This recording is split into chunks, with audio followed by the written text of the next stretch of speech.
Salut tout le monde, ici Marc-André Morel pour une autre édition de Morel Express, là, comme ça en vidéo. Ceux qui ne sont pas inscrits en passant à Morel Express, là, je vous invite à le faire sur mon site internet marcandremorel.com, Marc-André sans trait d'union, morel.com. Vous allez voir là, dans le haut à droite, vous allez avoir un champ là, pour inscrire votre adresse courriel. Et puis pour ceux qui sont déjà membres, qui sont déjà abonnés depuis un bon bout de temps, alors je vous remercie encore une fois d'être là avec moi. Aujourd'hui, j'ai en fait préféré faire ça seulement en vidéo. Vous savez pourquoi? Parce que non seulement ça change un peu, comme on dit, le mal de place, mais parce que c'est un sujet vraiment qui me tient à cœur et je voulais vous, comme d'une certaine façon, vous regarder dans les yeux en disant ça parce que c'est personnel pour moi et c'est aussi professionnel parce que j'étudie la question depuis une bonne vingtaine d'années, c'est-à-dire de trouver sa voie. Vous savez, j'ai des courriels comme ça, des appels à des gens qui veulent peut-être avoir de l'aide un peu pour savoir un peu c'est quoi leur passion, c'est quoi leur mission, qu'est-ce qu'ils devraient faire d'une certaine façon dans la vie. Jeune, moins jeune, et c'est pour ça que je fais ça, la chronique cette fois-ci en vidéo et je vous le fais, disons, face à face, d'une certaine façon. Parce que j'ai des noms ici, en fait, des gens qui ont, comme on appelle en anglais, les Américains appellent ça des late bloomers. Souvent, les late bloomers sont des gens qui ont éclos comme une fleur, mais un peu plus tard. Ce que je me rends compte avec ces années-là d'observation, c'est qu'il y a des gens qui, à 5 ans, savent ce qu'ils vont faire dans la vie. Ils savent. Mozart était déjà, son père le forçait un peu, mais il reste quand même que ils ont tous besoin, les enfants qui ont un talent quelconque, d'être poussés un peu un peu beaucoup même des fois, par les parents. Mais évidemment, on ne veut pas casser la personne, mais c'est important de donner à l'enfant qui a déjà un talent supérieur d'une certaine, disons, dans le fond, discipline. Peut-être pas discipline, j'aime pas tellement le mot, mais une structure, un encadrement, tiens, pour l'aider justement à faire grandir, à faire croître ce talent brut-là. Mais ce n'est pas tout le monde qui, à 10 ans, 12 ans, 15 ans, 20 ans, surtout à l'âge où souvent ici au Québec et même en France, je sais qu'on doit faire le choix, vous savez, c'est le temps en ce moment, là, ou bientôt, pour ceux qui ont des enfants au secondaire 4 ou secondaire 5, de faire leur choix d'orientation pour le cégep, pour le collège, en fait, là, ce que on pourrait, en fait, en France, c'est l'équivalent, je pense, c'est la fac. Alors, c'est un moment où, à 15 ans, 16 ans, 17 ans, on ne sait pas nécessairement tout le temps ce qu'on veut faire.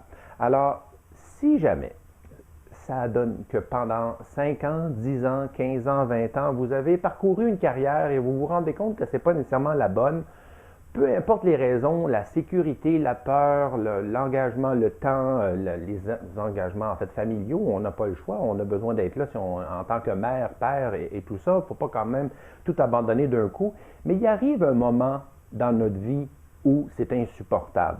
Et au lieu d'y aller en dépression et en irritabilité, en fait même en alcoolisme, peu importe, en malheur si on peut dire, parce que c'est le vrai malheur de passer à côté de sa voie, de manquer sa vocation, comme ma mère disait, c'est mieux justement de faire une pause, de vraiment prendre une écoute sincère et d'être en cohérence dans le fond finalement avec ce que l'on est. Vous savez, quand je répète de faire ce que l'on est, d'être à sa place, d'être sur son X, peu importe l'expression qu'on utilise, c'est extrêmement important parce que non seulement vous donnez le meilleur de vous-même aux autres, mais en même temps, vous le faites avec le moindre effort. C'est beaucoup plus facile de faire ce que l'on est censé faire, ce que l'on est en fait à la base. Et aussi, quand je dis devenez ce que vous êtes, c'est aussi ça. C'est dans le sens que vous êtes déjà et tout simplement, ce qu'il faut, c'est une partie de vous, votre volonté, votre acharnement parfois, vos décisions, vos actions pour faire, en fait, mettre cette partie-là, cet être-là que vous êtes en avant-plan et non pas s'embrouiller dans le fond ou s'étourdir avec toutes sortes de divertissements autour de nous et des actions aussi nobles puissent-elles être, il en demeure pas moins que éventuellement ça va cogner, ça va faire mal, on va frapper un mur. Donc, peu importe l'âge. Alors, ce que je vous propose aujourd'hui, c'est justement le nom de certaines personnes qui ont justement, à un certain âge, ont éclos. Donc, les fameux late bloomers. Je pense, entre autres, là, comme ça, qui n'est pas sur cette liste-là, mais qui devrait l'être, c'est Louise Hay. celle qui a publié probablement tous les livres de Wayne Dyer, entre autres, et qui a Hay House comme maison d'édition. Elle a commencé cette maison d'édition-là à peine à l'âge de 50 ans. Et au début, évidemment, les auteurs étaient quand même très peu nombreux. Et on a aujourd'hui une vraie machine, une entreprise, une très grande entreprise qui non seulement publie de l'imprimé, mais aussi fait au niveau du web et des séminaires et tout ça.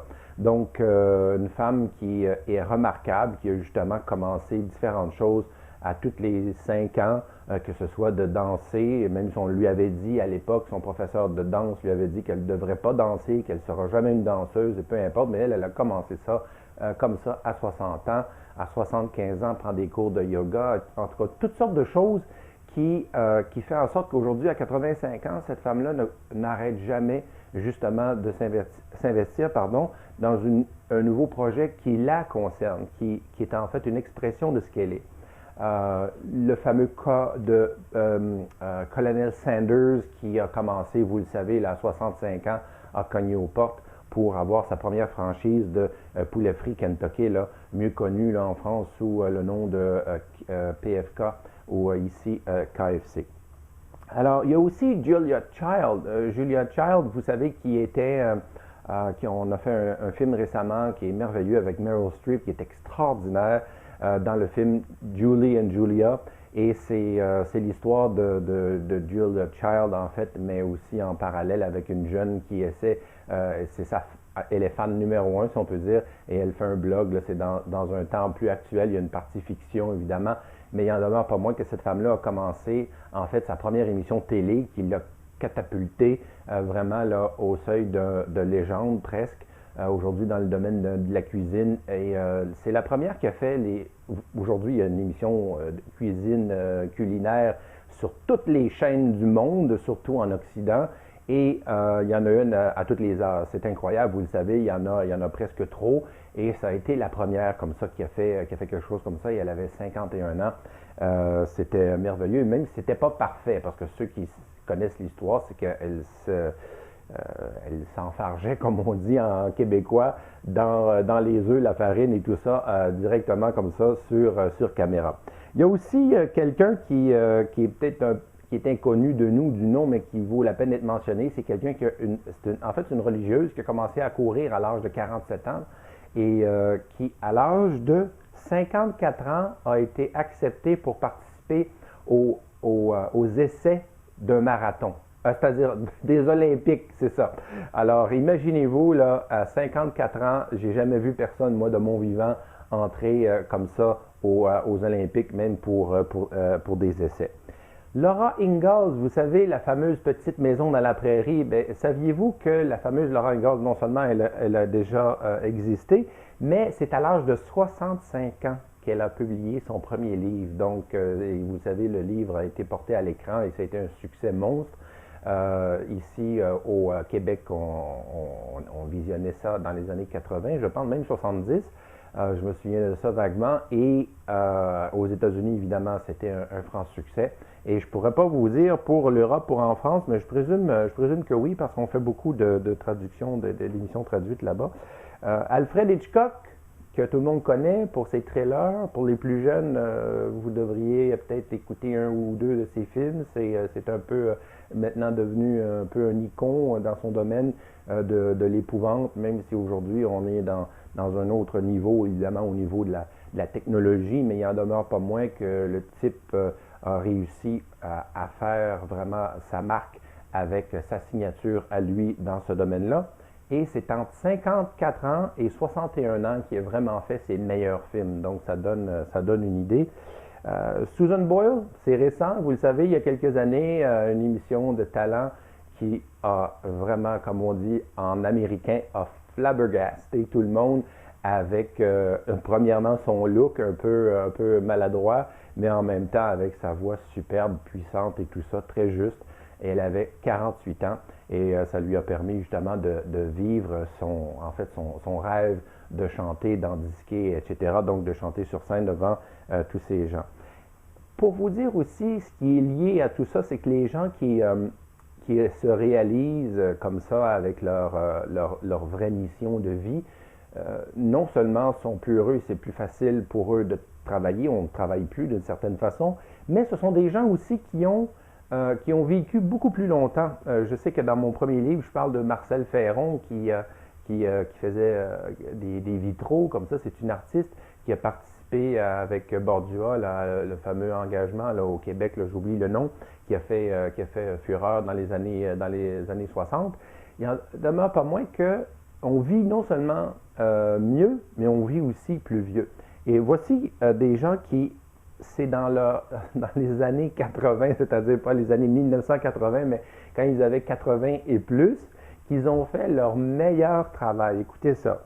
Pablo Picasso, Tolstoï, Goethe, Michelangelo, Da Vinci, Benjamin Franklin. Alors ça, c'est seulement des gens qu'on peut dire qui ont fait leur meilleur travail dans leur 80aine, si on peut dire. Et c'est pas parce qu'ils n'en avaient pas fait très bien, en fait du très bon avant, mais il en demeure pas moins que c'est quelque chose qui est remarquable et ce qu'on devrait retenir de la leçon, vous le savez, vous attendez que je vous le dise, c'est qu'il n'est jamais trop tard. Et en fait, la pire chose qui pourrait vous arriver, justement, c'est de passer à côté et de manquer votre vocation. Alors, au meilleur de vous-même, ici Marc-André Morel, merci de votre écoute et aussi évidemment de votre assiduité à Morel Express.